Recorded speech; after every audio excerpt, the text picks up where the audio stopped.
ki nga xam ni mooy directeur bi dafa am empêchement mu yebal ma ànd ak ñoom ñaari fan tey di ñëw pour ñu def synthèse bi donc ñaari fan yooyu nekk na ñaari fan yu am solo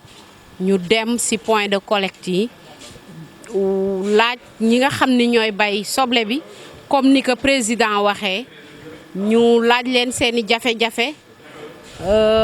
xool yan solution lañ ci indi donc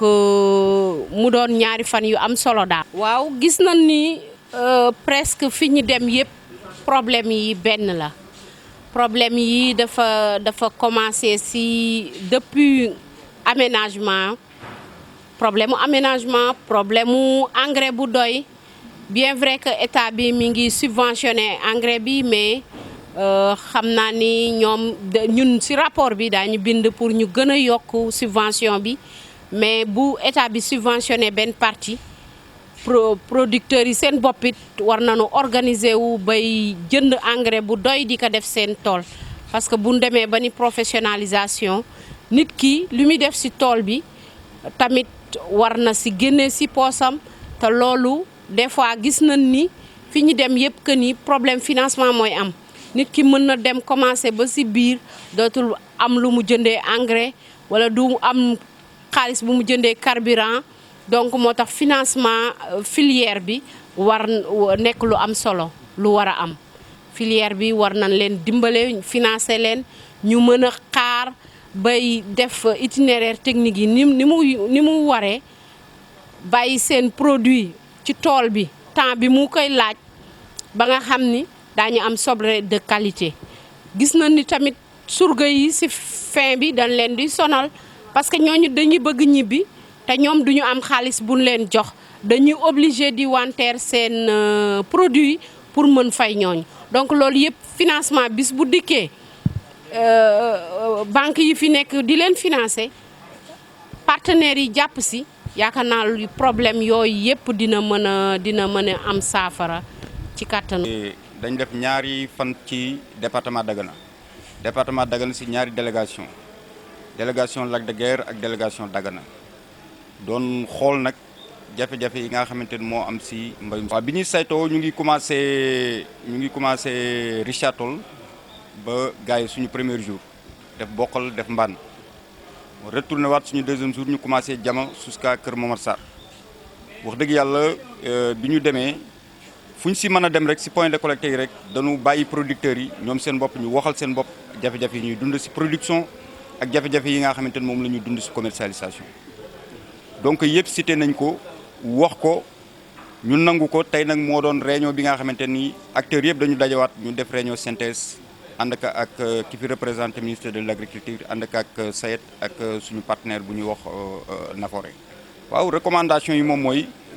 recommandation yi ñun ñëpp ñoo ko defandoo parce que lépp lu nga xamante ni jafe-jafe la tënk nañu lii jàpp nañu lii mooy saafara bi ci production ak ci commercialisation donc bu fekkente ni wàllu engrais la wax nañ ko su fekkente ni wàllu jumtukaay la ay magasin yu nga xamante ni ay hangar yu nga xamante ni dañ fa war a stocké soble bi wax nañ ko su fekkente ni ci commercialisation la ay fonds de commercialisation wax nañ ko amul lenn lu nga xamante ni bàyyi nañ ko daal ci ay jafe-jafe yu nga xamante ni tënk nañ ko te daañu tënk benn rapport bu nga xamante ni daañu ko jébbal suñu kilifa ki fi représenté woon DRDR lépp lu nga xamante ni jafe-jafe la daañu ko wax ci rapport bi pour ki ko war a saafara. jafe adduna moom tant que doomu aadama ma ngi am rek jafe-jafe day am waaw waaye tant que doomu aadama ma ngi am aussi solution day am waaw ñu ngi yaakaar bu baax a baax ni rapport bi bu àggee ci kilifa yi nga xamante ni àgg na fa yaakaar nañ ni jafe-jafe yu bare dana liñ ci yokk moom mooy xanaa di sant yàlla bu baax a baax aussi di ñaanal réew mi jàmm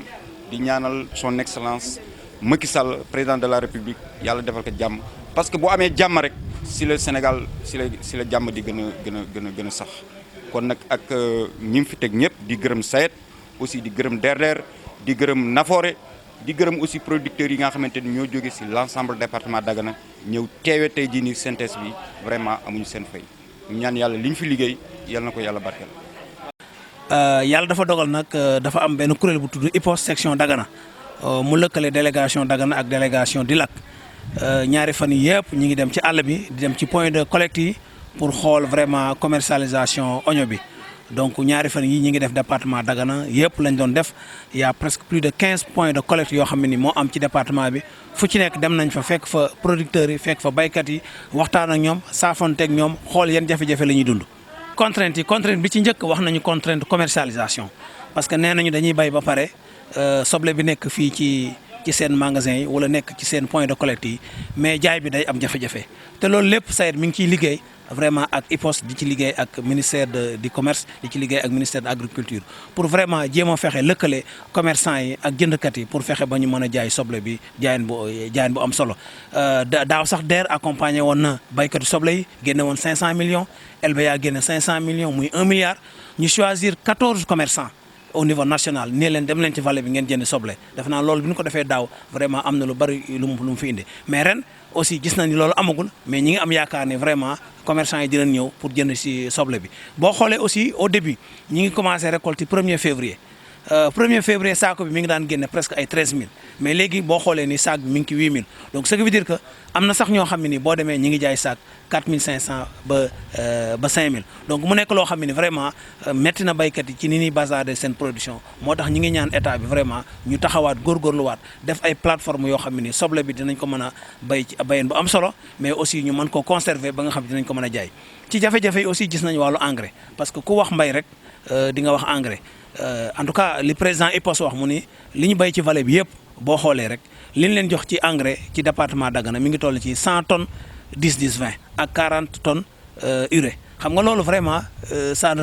li muy représenté bariwul loolu moo taxoon vraiment ñu bëggoon vraiment état bi taxaw ci jàpp ci bu baax a baax IPOS nag mi ngi góorgóorlu pour ñu jàpp leen ci engrais bi ñu ne sax bu fekkee ne sax subvention amul sax moom lañ bëgg nag subvention bi am mais au moins nañu wax ay fournisseurs ñu indi engrais ci vallée bi baykat bi bu ko bëggee jënd fu mu dem rek dina mën a am engrais loolu aussi ñu ngi ciy def ay jéego yu am solo bi ci des ci wàllu financement bi gis na ni aussi financement bi LBA mu ngi financé mais boo demee par exemple pont gendarme tey jii mi ngi leen di financé tomate di leen financé oignon mais ci conditionnalité daf leen wax ni leen booy fay tomate bi ci ngay falaale sa oignon tey sax boo xoolee ñoom presque fay nañu 100% tomate bi ñu jëloon ak oignon bi soo demee Ndele même chose mais ci côté Dagana jëm côté Bokkal jëm côté Richard Toll jëm côté Union Gaaya am nañ difficulté financement donc ñoom aussi ñi ngi ñaan vraiment agriculture bi mi ngi ñaan vraiment LBA relancer leen ba ñu mën a am financement loolu ñu ngi ciy liggéey bu baax a baax pour vraiment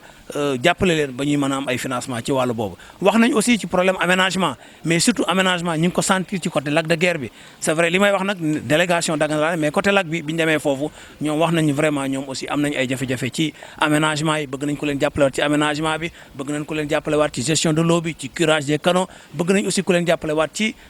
renforcement des capacités itinéraire technique gu oignon bi depuis ba nga commencé jënd semence ba keroog ngay góob tool bi rek bëgg nañ ko leen defal ay formation ci wàllu boobu te loolu SAED am na programme bu ambitieux boo xam ne ni mi ngi ànd ak baykat yi di leen gunge ci wàllu boobu.